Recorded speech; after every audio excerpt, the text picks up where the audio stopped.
Thank you for joining us here today. We have a brief amount of time to be able to be with you here today.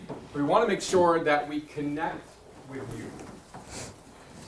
Truly connect with each and every one of you. And help improve you. You want to grab that glass on the top of the piano for what me? you do and who you serve. Thank you. That is part of Vicki's and my mission statement with our company, Creating Connections. Our motto is to help you understand people better, to provide them personal solutions. My name is Mitch Taylor. I'm a Gittimer Certified Advisor. When you are trying to connect, it is so important that you truly connect with the person that you're speaking with. And you take any distractions you have and eliminate them. Jeffrey Gittimer has been a mentor of mine for quite some time. I've studied him. I actually went to Charlotte last February and got to have a 3-day one-on-one session with Jeffrey to become a Gittimer Certified Advisor and be able to offer his coursework online to anyone looking to improve their skills in sales, connecting, trust, and many other facets of business. When you're trying to connect with someone, there are 4 things that hold you back. Those 4 things are limited self-image, low self-esteem, fear of rejection, and oh yeah, lack of preparedness. Oh, good one. So I challenge you. These are 2 connecting truths. Number 1, you must be aware. And number 2, you must be prepared. But do you notice the highlight? Be. You must first be. When I say be, I truly mean be present. Right now, the steward. Look him in the eyes. Connect with Dolly. We had a wonderful connection chat earlier. And it's amazing to know that Cameron, we met when we first got here today, and just to make that connection, that one-on-one. Names are important. The sweetest sound in the world is anyone else is their name. So I encourage you to be aware. Take your cell phone, put it on frill mode, get rid of it, shut it off, whatever the case may be, and truly connect with that person. And finally, be prepared. We're going to talk about that today. So how do you connect? How do you connect? That's what we're talking about here today. 2.5 elements to use to connect. Number 1, become known. In Vicki's and my book, Creating Connections, 31 Days to Building Stronger and Deeper Relationships, we talk about this. But the reality is, in that book, it's the final 3 chapters. To become known, you must write, you must speak, and today's biggie right now, create digital media. If you are not creating digital media for your business, not to say, hey, it's me, and I'm here, and I want you to buy from me. That's not the point. Your job is to help someone else become better. Take one of these and pass them down. That's your job as a connector. So think about ways you can create digital media to become known, to help someone else become better. Who here has a social media calendar? Few of you do. Awesome. What kind of business do you have? Catering. Okay. What does your social media look like? Calendar look like? I have posts twice a week going out to Facebook. I have posts once a week on Twitter, LinkedIn going twice a week. What are you posting? Instagram. Pictures, events, articles, thoughts, and recipes. Okay, here's the nugget. You're an event ensemble. Probably one of the best networking groups in Phoenix. Did he say probably? Any genre. I'm not just talking events, I'm talking any genre. Okay? That's not paying enough. Use each other. That came out wrong. But I encourage you, we use a social media calendar for my wedding business, Tailored Weddings. One of our social media elements is Tips from the Pros. It's a video segment. I go into someone's place of business, for a hair salon, for example, and we interview them about ways they can help our brides with beauty. Again, it's a win-win-win. I get content, they get promoted by a third-party endorsement, what you want, right? And brides able to see it get benefits as well. That's the point. Have something powerful to say. When you are first connecting with someone, the biggest thing you can think about is a way to get them to ask you a question back. How can you get someone to ask you a question back? Ask them a question. That's one way to do it. There are actually 4 different personal commercials that I teach in Jeffrey Gittimer's Little Black Book of Connections workshop. We don't have time to get into those today, but I encourage you to work on your own 30-second personal commercial. That's the biggest thing I can give you from that standpoint. Have something powerful to ask or say. And finally, 2.5, Jeffrey's big on a 0.5 thing. Communicate after the meeting.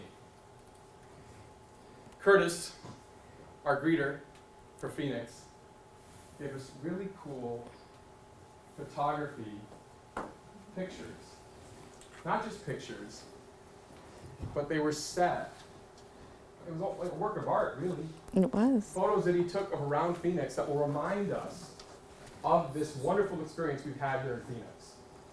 And going out to Curtis when I get back home will be a special local treat that we have from my home state of Michigan now. Connect after the meeting. Communicate after the meeting. And now I'd like to introduce you to my Creating Connections podcast partner. Search us out with the hashtag Creating Connections. Certified personality trainer, Vicki Musni. Thank you. Thank you. Mitch and I have a lot of fun getting to travel and speak and share together, but the challenge is when somebody says, well, you're going to have about 20 minutes. And we're like, okay, we're used to having 8 hours or 2 days, so what can we possibly share in that short amount of time? As a personality trainer, my main goal is to work with people to help them understand people better. Starting with understanding yourselves, what your personality brings to your life, your business, your relationships, your clients, and how that affects the way you run and operate your business, the way you communicate with your colleagues and your peers, your employees if you have them, and also with your clients. So since I only have limited time, I decided since this is a networking group, we'd focus on how personalities affect the way we network. Who here just loves to network? Like, this is your favorite thing that you get to do? Okay. How many of you like, yeah, you're okay with it? All right. How many do it because you own your business and it's kind of your job and you just need to be here? Okay, thank you for your honesty. Seriously, we're all in different places, and a lot of that has to do with your personality and where you fall on the personality chart. There are lots of different systems out there. I'm going to give you a brief overview of the color system that I teach. This is why Scott referenced me as being a colorful personality. Most systems that you hear about, and we've taken a personality test before, whether it's DISC or Wired That Way, or even Myers-Briggs, which makes it down into like 16 subcategories instead of 4. They can all trace back to ancient Greece in about 400 BC, where the first Greek thinker came up with this philosophy. So this is not new material. What's new is just the way I teach it, the way I communicate it, and the way I help people learn to apply it pretty quickly. Everybody knows their colors, right? So no new vocabulary today? We're all good? Okay. Briefly. The top of the chart is our extroverted personalities. The bottom are the introverts. The left side are more people-oriented. The right side are more task-focused. I'm going to run through briefly how this applies to networking, and I'll give you more clues and information about each one as we go. But that's where we're headed. How does personalities relate to networking? The other side of that is we have to look at networking. You're at a networking event right now, right? When did that start? As soon as we walked in the room. That's right. I'm going to say yesterday, at least yesterday, definitely before. And when does this networking event end? Never. Never. Yeah. There's always a before, a during, and an after. So when I talk about networking, I try to give you tips that you can do, personality-based, that will help you prepare for the event beforehand, things to think about while you're there, as well as things that will help you do better follow-up.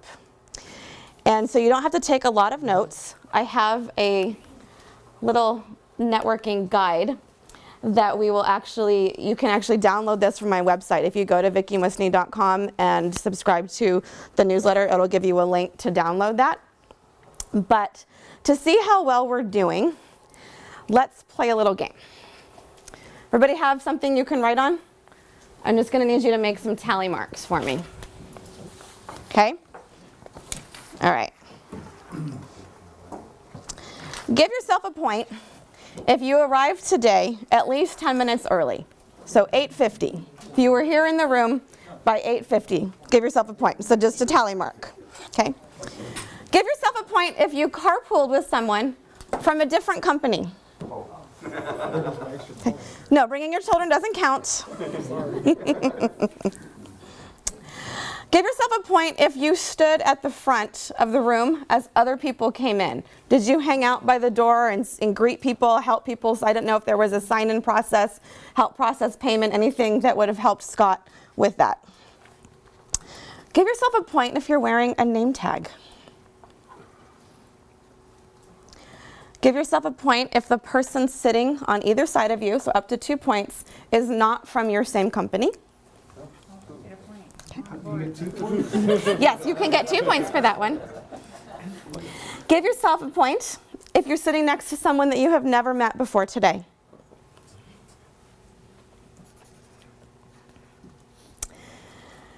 Give yourself a point if you thought about saying something to someone and stopped yourself. For filtering, yes. You're never going to get that one.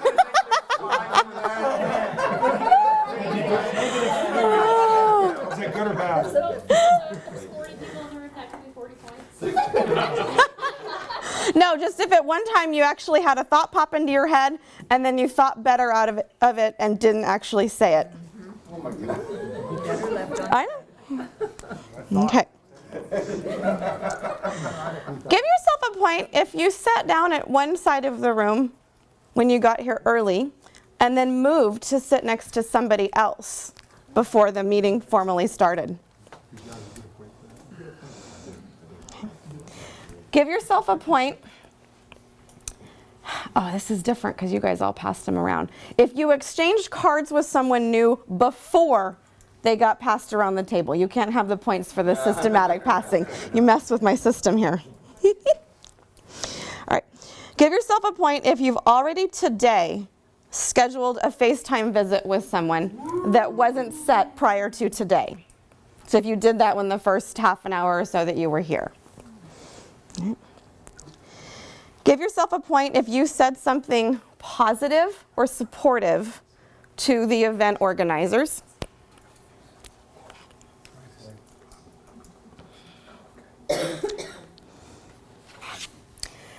Give yourself a point if you know where the pile of business cards that's in front of you right now is going to go when you leave here today. Okay, now Do that's you 2 have points for me. a system for that? And your purse is not quite specific enough. All right, tally them up. How many points did we get? 5. Anybody get more than 5? 8? I got 6. 6? 10. 10. 10. Anybody have more than 10? Bob got 10. Nobody can beat 10? All right, Bob, you get to have your choice of any one of our books that we have available. Mitch has a book out called Sales for Event Pros. You can peruse them after and make your choice. And he wrote that one about a year or so ago. I've got a book on personalities. And then we have our book that we wrote together called Creating Connections. I need a way to communicate better with my employees so it doesn't come out sounding like Scott. Oh, pick on me today, Bob. All I right. have no filter either. That'll be the personalities book on the far right of the table there. We love you, Bob.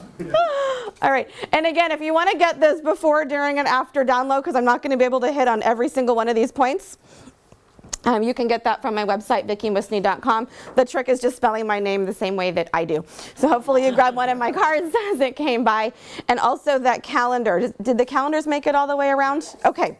That is related to the new book that Mitch and I just put together, the 31-day guide to creating stronger and deeper connections. So basically what you've got on that calendar is our table of contents, because there's one chapter per day of different things that you can focus on to help you build better relationships. All right. But what does that look like through the lens?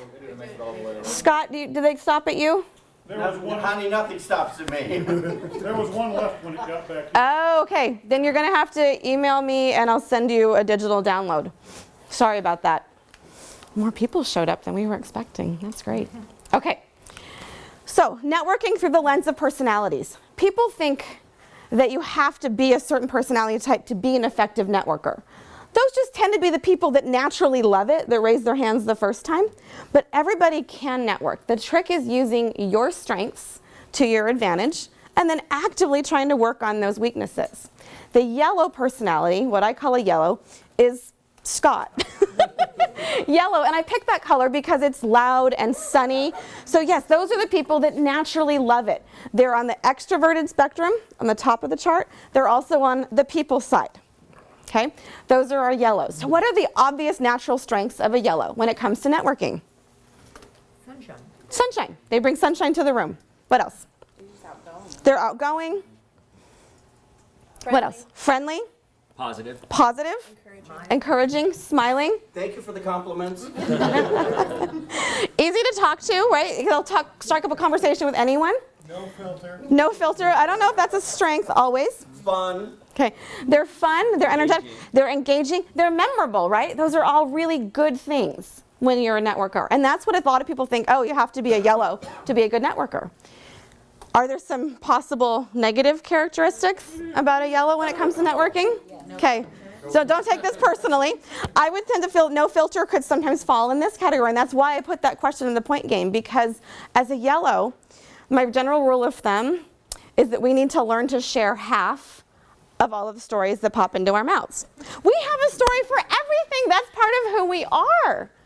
But when we're out networking, we have to train ourselves to not make it about us. We have to work harder to ask those really good questions and to be good listeners. That's stuff that comes more naturally to other people. We need to work at that more. What else could possibly be a negative about a yellow? Scare someone away just being so. Yes, especially the people that are on the opposite side of the chart, right? You could scare the blues away because they're on the other side, yes. Also, what could be bad about being the one that's memorable and outgoing? You take all the attention away from everyone else. You take all the attention away, and yellows, this is where Scott breaks the rule. Yellows are notoriously bad at remembering names. Okay. And I've heard him say that he does work really hard at this. It was not just a gift that he was born at. This was a good example of actually someone taking a trait that is not natural and working on it. But yes, it's really awkward when everybody remembers you and you don't remember them. So you have to work really hard. That's why having systems afterwards to follow up with people, so you're connecting their name and their Facebook picture so you remember what they look like, and having the little mnemonic devices like Scott does to help you remember names. We have to work on those more than some of the other personality types.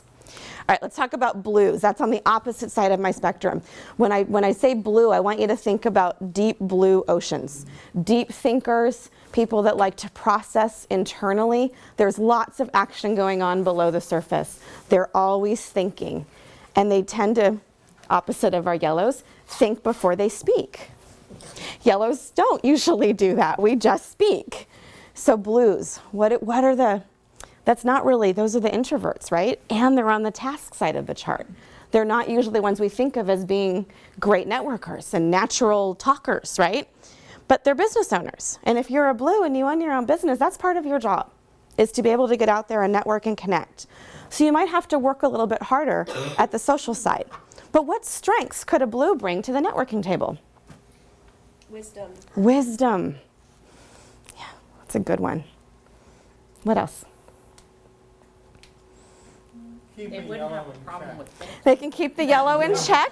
They're, yeah, and I heard over here, how did you say? They wouldn't have a problem with the filter. They wouldn't have the problem with the filter.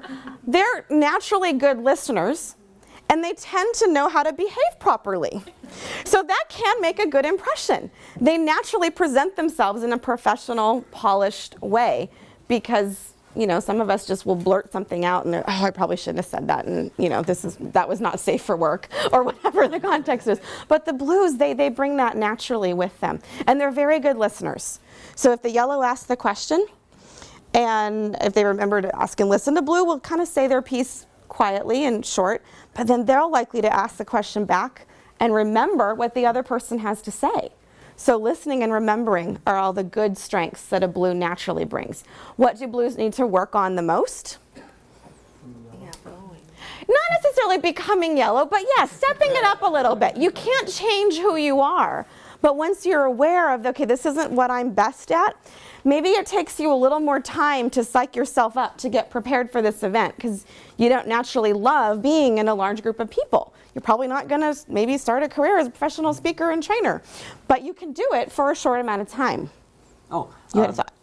well, there was someone at the last meeting that I thought felt like a blue. I think body language. Mm-hmm. Sometimes I see a little eye rolling or it looks standoffish, and it may be because they're not comfortable in the situation. Not That it can be misread. Yes, Exactly. yes. Reds have that issue too sometimes. We'll get to that in a minute. But yeah, being aware of your body language. You might have to tell yourself, okay, I need to work harder to look engaged. You might have to remind yourself to smile if you're a blue. You're busy internally processing everything. But if you've got that thinking face on and it doesn't make you look approachable, that's a challenge. So be aware of that. Practice. Remind yourself to smile. We actually have 2 chapters about smiling in the book. One is about just the power of smiling, and then the other one is about how you can actually make somebody else smile. So yes, that's really important, and blues just need to work on that a little bit more. Okay, reds. This is our other extroverted personality, but they're on the task side of the chart. So we all kind of intuitively know red as like a power color, right? So think those are the high energy go-getters. I've got lots to do. Scott has a lot of red in him. He does. But they're usually very schedule driven. They know what they need to get done, and they're just all about business. They're just the facts type of people. How could that be good in a networking situation if that's your natural personality type? What are the strengths there? Organized. They get details, most of them. Most of them. Thanks. Most of the details. Don't forget The red, yellow. appointments. The red. They don't forget appointments. Yeah, they've got their calendar organized. They show up on time. What else? High energy, right? They can work a room. They can meet lots of people and have good conversations and move around and just be efficient about getting business done. That can be a good thing. But that's also a downside. Yes. If you haven't noticed, most of these strengths can become a weakness as well. How is that a downside? Because you don't take enough time with any one person to really get to know them. They can be too much on, okay, I met this many people, I collected this number of business cards, I'm on to my next meeting. Reds sometimes have trouble just slowing down and being in the moment. They tend to be so just the facts that they're not good at small talk. And when you're meeting somebody new, you gotta start somewhere. So reds can benefit by planning ahead to just ask some questions. Oh yeah, these are the questions I'm gonna ask when I meet people today. That's gonna make me slow down and listen to their answers. Maybe even limiting the number of people. Rather than saying, I'm gonna meet 20 new people, I'm gonna have 3 really good conversations today. That's my goal at this meeting, is to really focus and make this person feel like you are the only reason that I'm here today. Reds need to work hard on scheduling their FaceTime and not over-scheduling it, because that driven need to have a schedule, while that's a good thing to keep appointments and be on time, if you are so focused on, well, I gotta get out of here right at 10:30 because I've got my next meeting at 10:45, you're not really there. Reds need to build in some buffer. Slow down, build in some margin into your day. And don't be talking about how busy you are. Make the people that you're here to see feel important. Don't mention that you already had 2 coffee meetings this morning before you got here, and that you've got this lunch plan and that other meeting, and you're going to this after that. Just be here. Be here. Focus on the people that you're with right now. All right. Greens, opposite on the chart of our red personality, opposite in almost every way from the reds. Greens are on the people side, but they also tend to be more introverted. They're what I call the cool, calm, and collected. I'm married to a green. He's a great balance for me because I'm very high yellow, high red out there, and he just kind of keeps me grounded. Greens, what could those kind of traits bring to the table when you're networking? Relaxation. Hi, Green. Greens sometimes are late to meetings.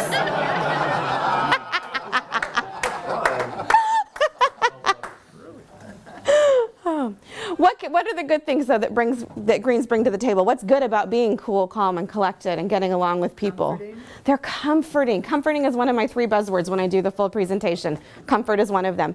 Greens like to be comfortable, but they're also naturally very good at making other people feel comfortable. That's a great skill when you're looking at networking. Thoughtful? Thoughtful, yes. Very considerate, very aware of other people, which is wonderful. Greens may not all love being in the big crowds, but they're fantastic in one-on-one conversations. They're naturally good listeners as well, and they get people. They're very aware. They're intuitive. They, can relate to lots of different situations. They're flexible. They can even take on, I teach this too, the chameleon-like traits, and they can kind of become what they need to be for a certain situation for a little while. So they can act like a yellow, but then when it's over, they're not going to rush off straight to the next networking meeting. They're going to need some downtime to relax and come down after all of that work, being around those people and putting on that high energy face for a while. Or they can be really detail-oriented and focused and task-driven, like the reds or even the blues, for a while, but then they're going to retreat back to what's comfortable. So what do greens need to work on when it comes to networking? Sometimes, Timeliness. Timeliness. Yes. Structured deadlines. Structured deadlines. Sometimes just mustering up the energy to say, I'm going to go to this. And that tends to be harder for the evening networking groups. In fact, I tell people, if you work in an office or a store or whatever during the day and you've got an evening mixer, do not go home, especially if you're a green. Because once you walk through the door, you're going to really have a hard time getting back out. If you have to go to a coffee shop and recharge and just sit by yourself in the corner and drink your coffee, that's fine. But once you go home, you're going to miss that evening meeting. And if you're the only one out representing your business and out building connections for your company, no matter what your personality type is, you need to figure out what it is that you need to do to get there and be effective in that event. And then there's all kinds of clues and tips and hints and things that you can do for questions to ask, how to set goals, what you can do to follow up. Who's going to be naturally the best personality type, do you think, at following up? Yellow. Nope. Red. Reds or blues, the task-oriented ones, right? Blues are going to be most likely to know where their business cards are and have a good system for following up in place. Okay? But there are systems available for those of us that really need help in that. That's part of knowing your strengths and weaknesses and working on them. I am not good at being organized. I am very high yellow. So anybody here use shoebox.com? I love Shoebox. They send me this magic blue envelope. It says magic envelope on it. And when I get home from an event like this, I will take your cards. If you want me to add you to my newsletter, throw your card in here. I'm going to throw it backwards. This is for my newsletter, though. I don't automatically put everybody in my newsletter. So could you just pass that along for me? If anybody wants to get on it, I will. But then I take those cards when I get home, I put them in my magic blue envelope along with all of my receipts from my trip, and I drop it in the mail, and magically 5 days later I get an email, and everything's all typed up and beautiful in a spreadsheet, and I can, with one click of a button, print something to give to my CPA, who will take care of all my expenses. With another click, I can take those emails and add them into my newsletter in MailChimp and send you a letter. And there's things that you can do when you're not good at it yourself. There's systems that you can find. So part of it is just knowing who you are and then looking for ways that you can benefit. So sign up for that newsletter online too, and then get the PDF file And then if you're getting it twice, then you can just unsubscribe from one of them. So probably went over my time, but that's what us yellows do. So I'm going to hand it over to you again.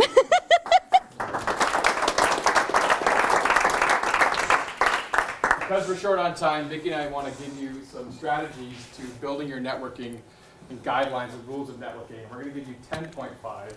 Not Oh wait, I was gonna do the odds too, and you were gonna do evens. It's all You want good. to switch, or you want to start? I don't care. Okay. Be friendly first. Number one. It's so important that you focus on being friendly first. Don't just jump in their face and chat. You got to find out who they are as people in order to be able to connect with them. You got to find that common ground. Don't sell them fruit juice right away. Yeah, don't sell them fruit juice right away. You know, where did you grow up? It's a great question to find out. People love to talk about themselves. And growing up is much more of a connection than where you're from. Grow up. What does that do? It takes us back to our childhood. It takes us back to riding bikes. It takes us back to those car rides, those kind of things. Be friendly first. Breed confidence in others. This goes back to that red-yellow personality thing where some of us are just naturally confident. We can walk into a room and start a conversation and we feel like we've got our stuff together. And even if we don't, we'll act like it. That's great for you. But how can you share some of that energy with someone else? How can you validate what they've got going on? How can you compliment them? How can you equip and encourage and build up the other people around you? If you can share that feeling, that is going to be huge in creating a connection with that individual. Number 3, make eye contact. When you are chatting with someone, it is so important that you make strong eye contact with that person. Because when you make eye contact with that person, you're connected. You're right there, dude. Eyes are the windows to your soul. And looking in someone's eyes, think about the first time you ever fell in love. Man. Huh? Guarantee you looked in that person's eyes, didn't you? Connection. Start making eye contact. You should do this one too. Share your yes attitude. He's good at this one. Yes. And yes. I am so big on attitude and being able to focus on that. Attitude affirmation is what I like to call it. And in one of my seminars, I show a video of a little girl who's, I like this, and I like this, and I like this, and she's in the mirror in the bathroom. It's so important that you get up every morning, you have a positive mindset, and you put yourself in the right frame of mind to go to work. Jeffrey Gitomer wrote a book called Little Gold Book of Yes Attitude. I strongly encourage you, pick it up, read a chapter a day, focus on your yes attitude to help serve others better. Show up prepared. I almost feel like I shouldn't have to say anything else. Showing up prepared. Well, it starts with being on time, which usually means 10 minutes early, in my opinion. If you're on time, you're already late. And have with you what you need. Don't be that person that shows up to the networking event and says, oh, I forgot my business cards. They're in my other purse, they're in my other car. If that's your problem, put some in every purse. Put some in each of your vehicles. Do something to make sure that you have what you need. If you're not a morning person like me and you have morning meetings, do everything you can the night before. I know that if I wait till, I'll do that in the morning, not only am I not going to have time to do it, I'm not going to remember about it, I'm not going to sleep well either, because I just know that's how I'm wired. So know yourself, know what you need, plan ahead, have a checklist. If you're always, oh, I forgot this, I forgot that, make a checklist. I feel kind of hypocritical since I forgot at least 3 things for this trip. But part of my backup plan is traveling with someone who's prepared and detail-oriented. It is what it is. Connect, don't extract. When I say that, I'm talking about you and your story. Oftentimes I find event professionals, and in my sales and solutions workshop, we coach this. When you first meet with a client, you sit down in the Starbucks there or your office or whatever. They've never been to that space before. They may feel a little uncomfortable. especially your blues, greens. So you need to connect with them first and let them get acclimated to their surroundings. So I always chat with them about who we are as a company first. I share my story, what is my passion, to allow them to get comfortable with their surroundings first before diving into asking them questions about themselves. It's important to let your clients get acclimated to their surroundings and connect with them truly. Don't just jump in and start, hey, how did you guys meet? And you're extracting. Connect first, don't extract. Part of that connecting is finding common ground. It's easy in this environment because you know that we all work in events. Fairly easy to find common ground. How many of you do networking with other people outside of this group? Maybe like a BNI type group or the pro group that Scott had us at yesterday. That's good. Might be a little bit harder, right? So you've got to ask more questions to get to that common ground. And even when you're meeting with clients or potential clients, if you just dive in right away talking about the wedding, it can come off as salesy. If you really want to connect at a personal level, be looking for clues about other interests, other hobbies. I mean, I remember one day my husband and I were at a Starbucks with a couple, and we were sitting down, and she and I connected right away. She was the binder bride that brought in her binder and was ready to talk about all the details. So I just dove in with her. Craig went up to the counter and got the coffees and brought them over, and he waited till a pause in the situation, and then he looks at the groom. He says, well, that's all fine, but the more important question is, which Star Wars episode is your favorite? Because the guy had a Star Wars t-shirt on. He was in the moment. And of course he said episode 5, and my husband laughed and said, okay, we can work with you. This is good. That was the right answer I was looking for. And it worked. So find that common ground. Last night we went out to dinner. I have a cousin that lives in this area, and I didn't want to leave Mitch back at his hotel room all by himself, so I said, come along and you can meet my cousin and her husband. They don't work in our industry. Obviously, my common ground with her is that we're family. So we're busy catching up on family stuff, and found out one of our other cousins just got married recently. And meanwhile, Mitch finds out that Chip loves cruising. And Mitch used to work on a cruise ship. All of a sudden, common ground. The guys are off having their conversation while Diane and I are catching up. It works. You just have to ask enough questions and be aware of the clues that come up in the conversation to look for that common ground, to connect at a deeper level. Number 8, take it slow. It's a relationship. Let me stop myself. It is a real relationship. That's a nod to my mentor, Mark Farrell. He coined that phrase. Relationship. It's got to be real. Can't be fake. So again, I encourage you, take it slow when you're chatting with them. Okay. Do what you say. Again, another one, we have to put it in here because a lot of people forget to do it. How often have you been on the other end of this, though, where someone says, oh yeah, I'll call you, we'll do coffee sometime. And it doesn't happen, right? This group's probably pretty good about their FaceTime, yes? Yes, mostly? Okay, that's the impression I get from my conversation with Scott and what I see on the Facebook page, people talking about it. So do what you say. If you say, hey, let's get together, I would like to know more about your business. First of all, don't say it if you don't mean it. But if you mean it, then do it. Then schedule that FaceTime. Do it today. Everybody's got their calendars on their phones for the most part nowadays, right? Pick it up, open it up, plan it, and do it. Make it happen. Number 10, provide value first. We talked about that social media calendar, the Tuesday Tips from the Pros that I have with my wedding company. Give value first. And here's another thing. Find your mentor's mentor. Really quick aside. Charlie Tremendous Jones. I've never heard of him? Mike has. You have. Awesome. Charlie Tremendous Jones is Jeffrey Gittimer's mentor. Charlie said, if you're not giving, if you're giving to get, you're not really giving. You're trading. Just give freely. Give value first. And find your mentor's mentor. Stay in touch. I love this. And nowadays it is easier than ever to stay in touch, right? Is this a good time for my Facebook soapbox moment? I have an issue. I love Facebook. I love connecting with people. Yes, this is what we talked about before. If you're going to send a friend request to someone because you want to keep in touch personally with them, send a personal message with it.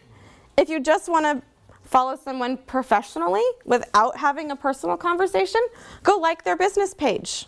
Follow them on Twitter. But if you're going to send them a personal Facebook invitation, send a personal message. Hey, it was great to see you today. It was really nice meeting you at Event Ensemble. I enjoyed your presentation. You know, especially if you're at a bigger event, you might have to just remind somebody who you are and how you connected. And then stay in touch. Everybody seems to have their favorite methods of staying in touch. I love Facebook. That's kind of where I live when it comes to the online world. It's easy for me. It works. I've been doing it for 8 years. I can share family and business, and I track everything systematically. That's not the best way for everybody. So if I want to connect with somebody who's not on Facebook, I still have other options, right? You can pick up the phone. Your phones do more than just go online. You can actually make phone calls and talk to people. Are you kidding me? Yes, it's true. It's a phone. And when's the last time you've been to the post office? Who sends mail with a stamp? Don't we love getting mail? I love getting mail. I love finding that one piece of mail that's not a bill, that's not junk mail, that somebody took the time to address to me personally. I love that. You can make somebody else feel that way. Send something in the mail. There's so many ways to keep in touch. Send a card. See what I did there? Good job. That'll be $20. You want to wrap up? Vicki and I have a couple different, actually 3 different books available. We each have our own separate books, and then we have our book we wrote together. The book I wrote was Sales for Event Pros. If you're looking to define your sales process, if you're looking to take what I have used to help grow a business to 6 figures in a town that doesn't have a Starbucks. He's not kidding. An hour away to his closest Starbucks. I live in a town of 12,000 people and have a 6-figure wedding business in a town that doesn't have a Starbucks. True story. You want to know how we did that? Buy the book, Sales for Event Pros. $20 is today's special. Vicki has personalities for business. You want to dive deeper into what you learned today on the 4 different personality types, the colors, how to study them. I encourage you, research your clients in advance before you get to a meeting. It is not about manipulation. Again, our motto is to help provide solutions to understand people better. That's one of our mottos. Another way of going deeper if you want more about personalities is buying the workbook. Now, those of you that are coming today to the workshop, you don't need to buy the workbook. It's included in your price of admission. You have one already, yes? That does. Yep. But if you want more how-to applications, ways to actually practice, because we only talked about how personalities applies to networking. If you want to take a look at it and talk about how does this apply to my clients, what activities can I do to practice learning about personalities from an email inquiry or over the phone or other situations like that, or talk about, okay, I'm at the point where I need to grow, I've got to hire some staff, I'm looking for a partner. What am I good at? What are my strengths? What are my weaknesses? How can I apply that? How can I, partner with somebody else or hire someone who's going to complement my areas of weakness and yet not cause a conflict on my staff? There's all of that in that little workbook, so you can pick that up as well if you're interested. And finally, we have our book together, Creating Connections, which was just launched 2 weeks ago. And the book is a 31-day challenge. We only want you to read 1 chapter a day. It's like 2 pages. And they're short chapters. Even yellows can do it. We talked about that attitude, affirmations, that morning adjustment to get you in the right frame of mind. This I'm book a is yellow, I also can say great that. for Read 1 chapter a day. There are action steps at the end of each chapter to help you improve in that discipline of that chapter. Week 1 is creating connections, new connections with people you've never met before. Week number 2 is creating connections with your clients. Week number 3 is creating connections with colleagues, like this. And then finally, week number 4 is creating community connections, reaching out further beyond just your little circle of your clients and your colleagues to now your community and, of course, the world. And then the 3 bonus chapters that Mitch referenced earlier, speaking, writing, and sharing digital media. Thank you for allowing us to share with Event Ensemble. Thank you.